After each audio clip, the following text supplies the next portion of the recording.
misaotranao Jesosy malalo satria zao fotoana mamizao ianaranay antongotrao izahay izay mpianatrao koa mitenenare Jesosy malalo izahay iaino tsaranao ka iroteny avy aminao itoetra betsaka ao amponaya koa mitenenare Jesosy malalo izahay iaino tsaranao ka iroteny avy aminao itoetra betsaka ao amponaya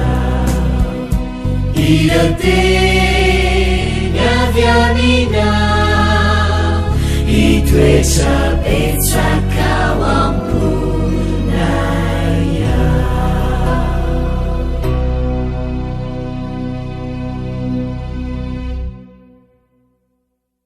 Miarahaba sy mirarisoanao indray ty fotoana fiarantsika mianatra ny tenin'Andriamanitra ity. Ty ampiandohana dia andehantsika hiaraka hivavaka. Andriamanitra misaotra anao noho ny fitahiana rehetra izay nomenao anay.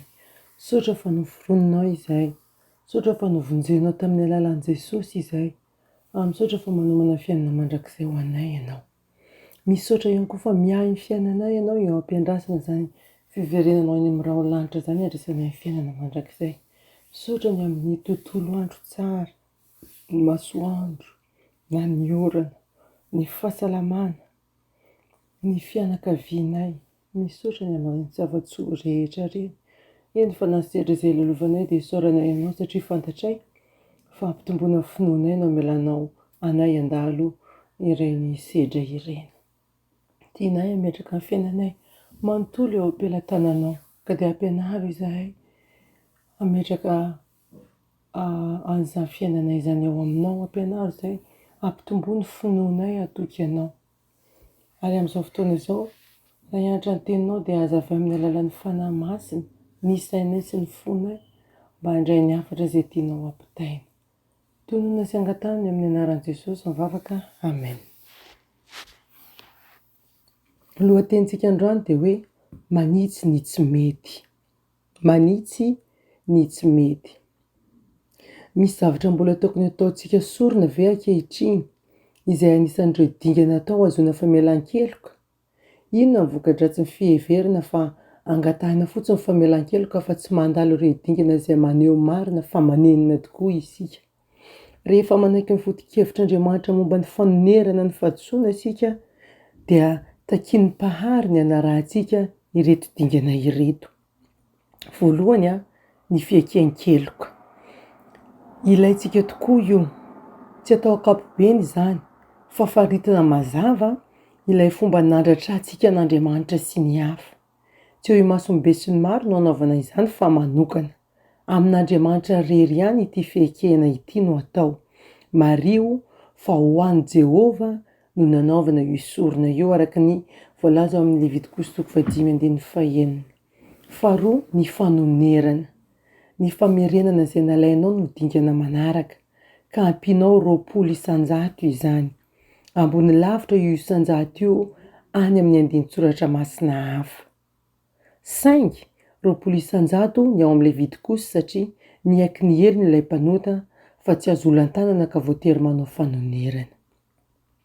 Misy olona sasany mitaky fa tokony ho tompon'andraikitra amin'ny fanonerana koa taranaka ilainanao fahadisoana.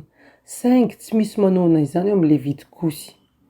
Amin'ny maha-kristianina antsika nefa dia tsy maintsy manamaivana ny fahorinana teraky ny fahadisoantsika isika. Tsy azontsika atao ny mangatakandro amin'ny fanitsinana tsy mety nataontsika tamin'Andriamanitra sy ny hafa. Ary inona no mitranga raha tsy azontsika honerana amin'ilay olona intsony ny fahadisoantsika? Tsy hafana manao izany ohatra ny fandrarana na ny fahafatesana amin'ny mpisorona na ny fiangonana ilay mpanota no manombotra izany. Dingana fahatelo dia mitondra fanatitra. Fantany vao avy niaiky ny heliny sy nanao fanonerana ilay mpanota dia mila miantehitra amin'ny rano Jesosy izay mahavitra mba hiaro azy. Tahaka amin'ny mahazatra dia omen'Andriamanitra kalalana izany. Indrindra satria naneho fibebana lalina sy marina ilay mpanota tamin'ny eken'ny elo ka tsy nanaovany fanonerana noho izany. Malina fa araka ny efa noresantsika momba ireo fanatitra hafa dia azo nosoloana vorona na koba ny omby sy ny osy ary ny zanak'ondry ny fanatitra mba azony mahantra mandray anjara sy tombontsoa amin'ny famelan-keloka sy ny famonjena amin'ny alalan'ny finoanan'i Kristy.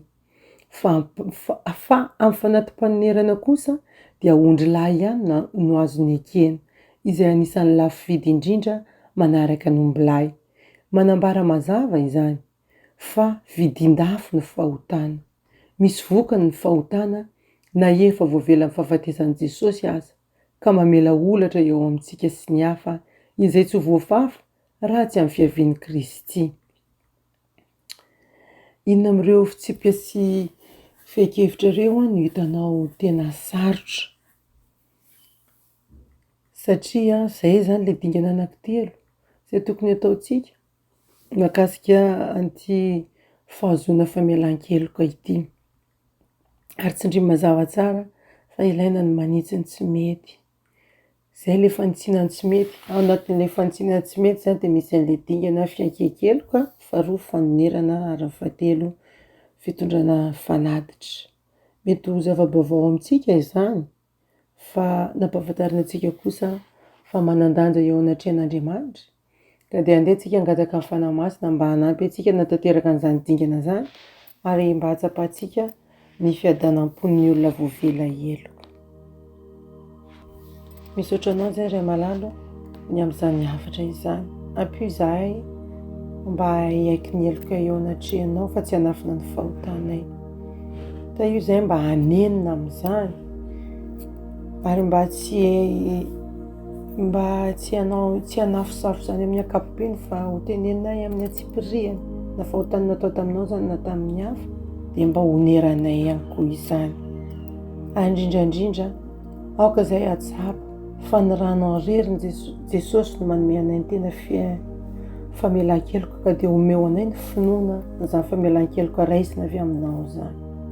Tahia ny mpiaino rehetra ianao ary aoka atsapa ny fiadanana avy aminao sy ny fitahiana rehetra izany mpiaino izany.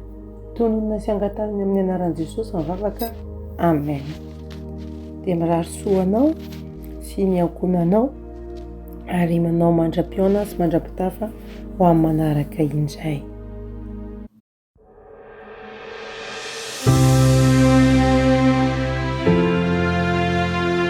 Mianatra eo an-tongotry Jesosy isan'andro.